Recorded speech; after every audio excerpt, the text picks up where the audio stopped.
दोस्तों नमस्कार। यात्रा के दौरान मैं एक शहर की घटना बता रहा हूँ। शहर का नाम और व्यक्ति का नाम भी बोल सकता हूँ, किंतु ये कहानी केवल आपको जगाने के लिए है कि देखिए आपके संसाधनों पर, नौकरी पर, काम पर, व्यापार पर, ठेके पर केवल कैसे एक समाज के आदमी बैठ रहे हैं, क्योंकि आप उनको पाए लागी करते हैं, उनके पाँव पूजते हैं, पहला भोजन उनको कराते हैं, तो वो हो गए हैं शक्तिशाली। आप उनकी भीड़ का हिस्सा बन गए हो, वो हो गए बलशाली और अब वो आप पे ही राज कर रहे हैं। आप उनको गुरु पाए लागी बोलते हो और वो आपके हक अधिकार छीन कर हर संसाधन पर अपना हक जमाते जा रहे हैं।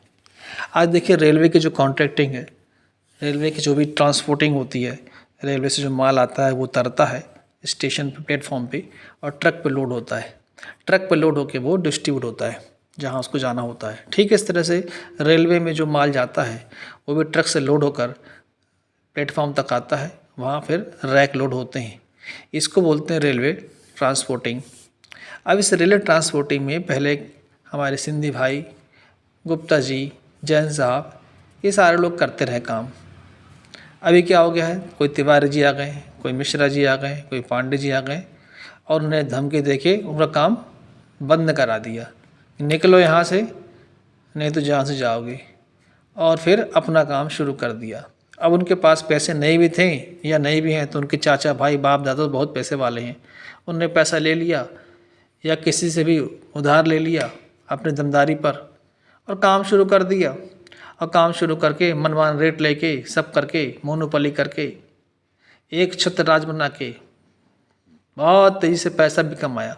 और पैसा कमाने के बाद वो चले आते हैं राजनीति में, तो कहीं विधायक, कहीं जनपद सदस्य बन जाते हैं और इसके बाद किसी बड़े गुरु महाराज से जुड़े आते हैं तो उसकी भी फील्डिंग करनी शुरू कर देते हैं, उसके लिए भी लॉबी बनाते हैं, उसके लिए माहौल बनाते हैं और उसके साथ जुड़कर अपनी शक्ति बढ़ाते हैं, अपना धंधा बढ़ाते हैं, अपनी पावर बढ़ाते हैं।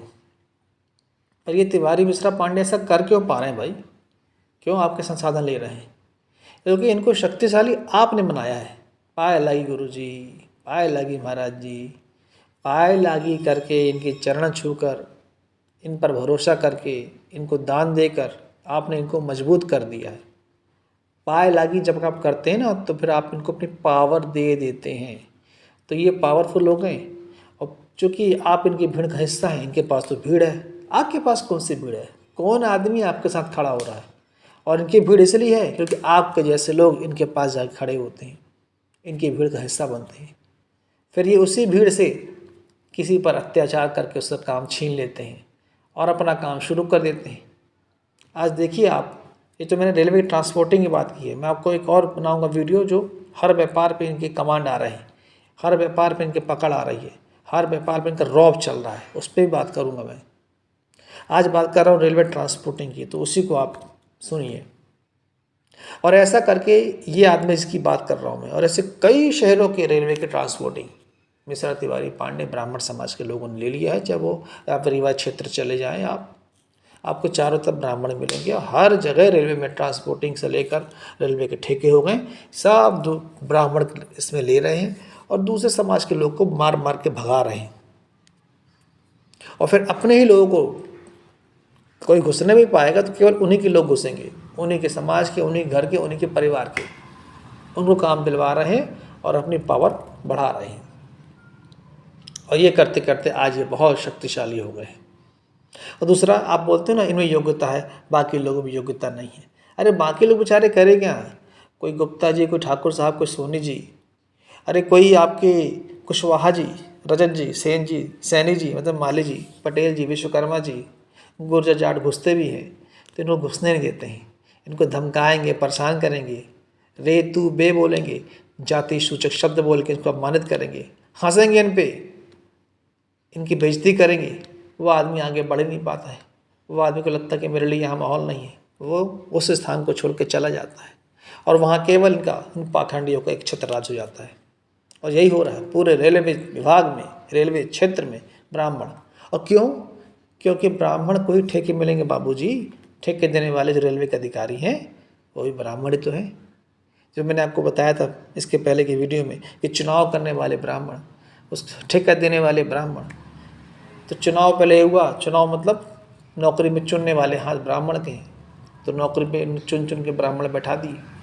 उसके बाद वो जो ब्राह्मण बैठाते हैं अपने ब्राह्मण भाई भतीजों, बहनों को, भतीजियों को, भांजियों को चुन चुन के नौकरी में सेट करा देते हैं, चाहे वो सरकारी नौकरी हो, चाहे वो प्राइवेट नौकरी हो। उसके बाद ये वहाँ राज करते हैं और अपने ही लोग को ठेके दे रहे हैं, अपने ही रिश्तेदारों को, अपने ही समाज के, ब्राह्मण समाज के भाई बहनों को, भतीजियों को, भतीजियों को, भांजियों को, भांजे को ठेके दे रहे हैं, काम दे रहे हैं। तो ये तो आगे बढ़ेंगे, इनके पास संसाधन आ गया, पैसा आ गया, ये तो आप पे राज करेंगे दादा, ये आप पे राज कर रहे हैं। ये पाए लागी खूब करो इनकी, पाए लाई करते करते आपने पूरी शक्ति इनको दे दी, आज ये राज कर रहे हैं, आप पे राज कर रहे हैं। पूरा रीवा क्षेत्र देख लो आप, पूरा आप हिंदुस्तान में कोना कोना देख लो आप, पूरे ठेके इनको जा रहे हैं, रोड यही बना रहे हैं, पूरे रोड के ठेके इनके हो रहे हैं। कोई मिश्रा है, कोई तिवारी है, कोई पांडे है, इन्हीं को मिल रहे हैं और उनको पैसे मिल जाते हैं जल्दी।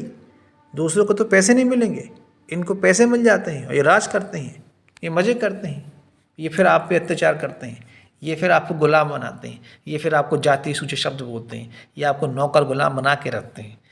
ये वो लोग हैं। तो करो इनकी पायलागी और दो इनको शक्ति और बनाओ इनको अपना बाप, बनने दो इनको ठेकेदार पूरे रेलवे के, सड़कों के, पुल के, सब के ठेकेदार ये बन जाएंगे। और आप क्या करोगे? आपसे मुँह ताकते रह जाओगे।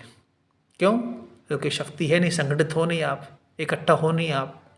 आप इकट्ठे होते हो तो इनके लिए इकट्ठे होते हो, इनकी भीड़ का हिस्सा बनते हो। तो बनो भीड़ का हिस्सा, बनाओ इन्हीं को अपना नेता, बनाओ इनको अपना नेता और बनो इनके चेले चमचे आप। तो ये तो आगे बढ़ेंगे और आपके बच्चे, आप पीछे रहेंगे। ये आगे बढ़ेंगे, इनके बच्चे आगे बढ़ेंगे और जिस तरह से आप इनकी गुलामी कर रहे हैं, आपके बच्चे इनके बच्चों की गुलामी करेंगे। आप ज़रा खुद देखिए, विचार कीजिए कि क्या हो रहा है समाज में आपके करने से, आपके क्रियाकर्म से। जो आज हुआ है ये सिर्फ आपके देन है, ये सब आपके देन है कि आपकी वजह से आज ये शक्तिशाली बन गए और आप कमज़ोर बन गए। ज़रा सोचिए, विचार कीजिए। धन्यवाद।